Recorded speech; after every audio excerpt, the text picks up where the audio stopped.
Good morning, guys. So today I'm going to show you how to season cast iron cookware. So this is something that I get asked a lot because camping, obviously, we did not do as much camping last year as we typically do, but we do typically do a lot of camping, and this is the cookware that I like to use. So everyone is always kind of daunted by cast iron cookware. They think that it's really high maintenance. I really feel like it's not, especially like compared to a lot of your non-stick and stuff. If you mess up your cast iron, you can pretty well fix it. So today I'm going to show you that. So I have here my waffle maker, cast iron waffle maker, and my 10-inch skillet, which as you can see, both of these are in pretty rough shape because what happened is they got left out in the garage with the camping stuff. So as you can see, this has like a little bit of waffle still on it. That's super yummy. So we are going to be starting from scratch. So this would apply to then if you got a cool piece at a garage sale, or or just left your cast iron out, didn't take care of it. It can be repaired. So we're gonna season our stuff today. So the first thing we're going to do is I have here the lovely soapy water, and all you do is just treat it like your normal dishes. So you're going to put it in there, scrub it up real good. All those little rusty spots like this here, we want to get kind of like a scouring pad, and you want to work on those. So I'm just going to keep scrubbing this up until I get it, both of them nice and neat the way I want them, and then I'll show you guys the next step. Okay, so I've got my pans all scrubbed up and rinsed, and then the next step then is just to completely dry these. So again, this is what you want to do when you're using them too. So if I had just got done cooking with this, I would do the same thing. You can wash it up.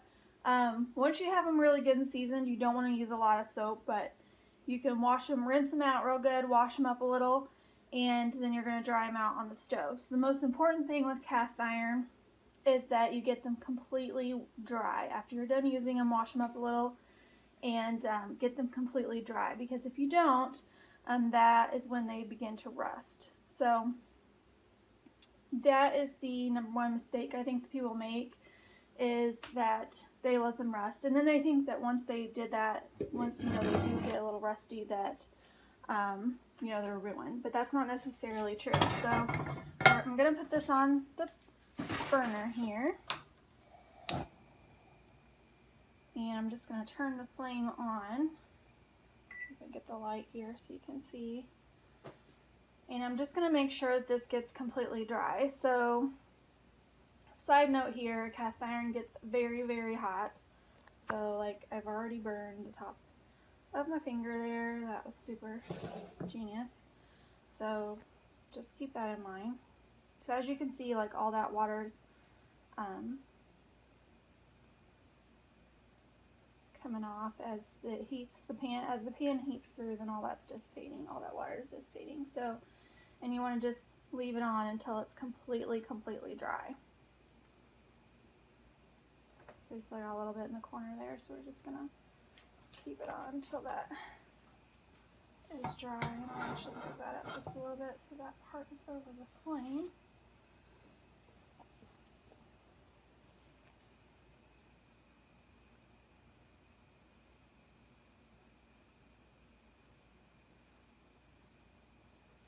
And that's why I like cast iron too, is that you can't really burn it up. I mean, you can, but it's really easy to recover if you do. So, alright, here's this one, is nice and dry. And I would recommend that you set things aside and let them cool a little bit before you start oiling them. So then our next step is going to be to actually season them. So if you are, once it's seasoned and you start to use it like for daily use, you don't have to season every time. This is something that you do once And if you take good care of your skillet, you don't have to do it again. Unfortunately, I am a bit of a ding dong and I leave stuff out or don't get it completely dry or whatever the case may be. So I have to re-season mine probably like once a year, sometimes, you know, not that often. But today I am going to use just your good old-fashioned vegetable shortening. Super yummy.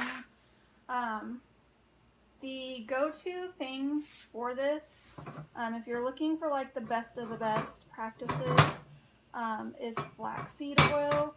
Now, I have not used flaxseed oil just because it is way too pricey for me, and I wouldn't use it for anything else. So to kind of make that pricey purchase specifically for the purpose of seasoning my cast iron and nothing else, I just can't really justify. But if you were going to use it for something else, or if you just are able to make that purchase, then you know that is the kind of consensus and the best terms of what works best. And I think the reason for that is just the smoking point. So it's just a higher quality oil in terms of that. So that is the kind of go-to thing, but you don't have to spend that kind of money. You can definitely use whatever oil you have in the house, even vegetable oil, canola oil is fine. I will say that if you get the really super cheap vegetable oil, it will, when you put your pan in the oven to get the seasoning, when you put your pan in the oven to set your seasoning, it will smoke quite a bit if you have a really, really, really cheap oil. So just kind of keep that in mind. Again, it's not going to hurt anything, but it's just going to make your kitchen a little smoky smelling for a little bit. So, and I've just got some paper towel here. So what I'm going to do is I will try to do this on camera for you guys. We'll see if I can manage it. As I'm going to, and my pan's still pretty hot, so try not to burn myself again. I've already done that today. So I'm just going to coat the whole thing, and you want to get up the sides, even down the handle and everything. You want to coat everything really well. You don't want to overdo it to the point that it's dripping, because as I said, we're going to pop this in the oven and set our seasoning, and if it's dripping off, then it's going to continue to drip off in your oven, and it will, you know, be smoking and stinky and probably set off your smoke alarm. So just heads up on that. And what you can do too is if you get done and you find that there's like a lot of oil pooling in the corner, just take a clean paper towel and just wipe some of it back out. So here is our pan ready to go in the oven. And so what you're going to do next is you're going to turn your oven up as high as it will go. Well, mine goes to 550, so we'll see if it really gets that hot. But then I'm going to put this in the oven for about 45 minutes. I will show you what this is supposed to look like when it comes out. Basically what you're looking for is just that all of this is going to be nice and baked on and dry. It won't be wet or slick like it looks right now. So I'll show you this again then when it comes out of the oven. Alright, so here is our skillet out of the oven. So as you can tell, pretty big difference here. Grab the edge here and I'll kind of show you in the light here. So as you can see, we've pretty well resurfaced it. Looks nice and neat now. And you can tell the difference between this and like the waffle iron that I've not put in the oven yet. How this is still wet and this is not. Even though it's nice and shiny, it's been all absorbed into the cookware. So this, I have to tell you, is one of my favorite cooking utensils. I do have a lot of cast irons. I have obviously the waffle press. I do have this this larger piece too, and this is a Lodge piece. So I wanted to talk a little bit too about the different brands I have. So like this one I just found on Amazon, and this one I think I got at the hardware store actually. And I think most people are pretty familiar with Lodge cookware. And this one I got from a camp store. It's a 10-inch skillet. It's actually, yeah, Great Smoky Mountains National Park. Camp Chef, yep. So, but what I wanted to mention though was that they all perform just the same. I have not found in cast iron cooking that one particular brand is any better than any other. Just that, you know, they all perform pretty well for me. So I'm going to go ahead and fry an egg on here and show you guys then how to use this lovely skillet. So the first thing I'm going to do is turn on my burner. So I want my pan to be hot, and it's actually already pretty hot because I just got it out of the oven still. But I want it to be hot before I add anything to the pan. Okay, so that's the key here. So it is super hot, so I didn't have to wait, but if you were just getting this out of the cabinet, then you want to wait. And then I'm going to put my butter in there, margarine actually.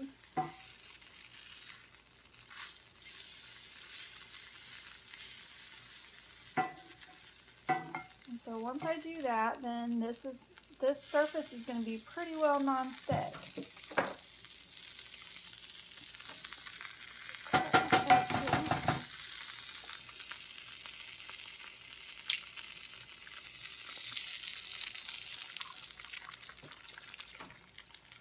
Well, this can be expected one-handed, right? My burner is not set very level, so everything kind of like floats to the edge, but that's okay.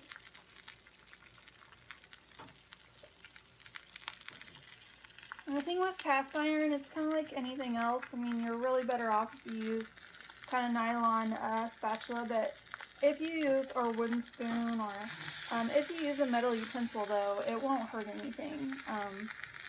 You don't want to scratch the surface too much. So like if you're using a fork or something, you're not going to tear up your skillet, but you don't want to scratch the surface too much because you don't want to ruin your nice coating that you just that we just did. So it's really more for that than anything. But yeah, you're definitely not going to hurt the pan a bit. As you can see, then my egg is moving around here just fine. It's pretty well non-stick surface. Egg is frying up. I like mine pretty hard fried, so I get all the egg white down in there. Cook it up. Yeah. I don't want my yolk runny because I'm just weird like that. So I'll kind of scoop this around a little until I'm happy with it.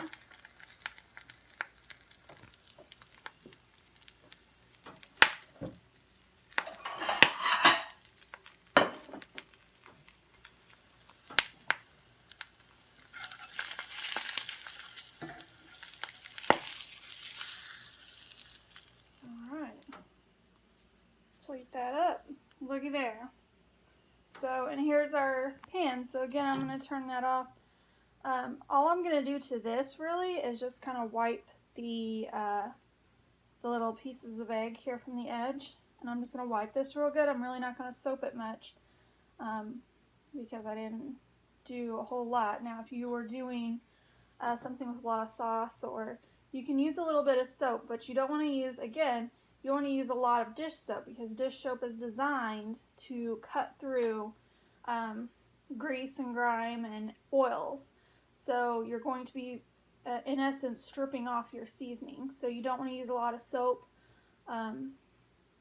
Mainly just a wet washcloth does a pretty good job, just depending on what you're cooking. And then you don't want to do anything super acidic in cast iron. Now, I use mine to sear my tomatoes for salsa. That works great. I made chilaquiles yesterday in my pot here, and that worked out just fine. It didn't hurt it or anything. But I would say probably like your spaghetti sauce and stuff like that, you probably wouldn't want to do on a regular basis in your cast iron, because again, it's just that acidic, um, that acidic essence is going to affect the coating on your cast iron. And once you get through the coating to the cast iron, that acidic liquid is not good for the cast iron, and it will make your food taste funky after it soaks in, because the cast iron is porous. So if it does get that acidic liquid down in it, it will make your food taste funky after that. So you don't. That is probably like the one thing that you can do to kind of ruin your cast iron. But it does not hurt, you know, making a little salsa in there or like searing my tomatoes and stuff does not hurt now. So thank you so much, guys, for joining me. I hope this was helpful for you.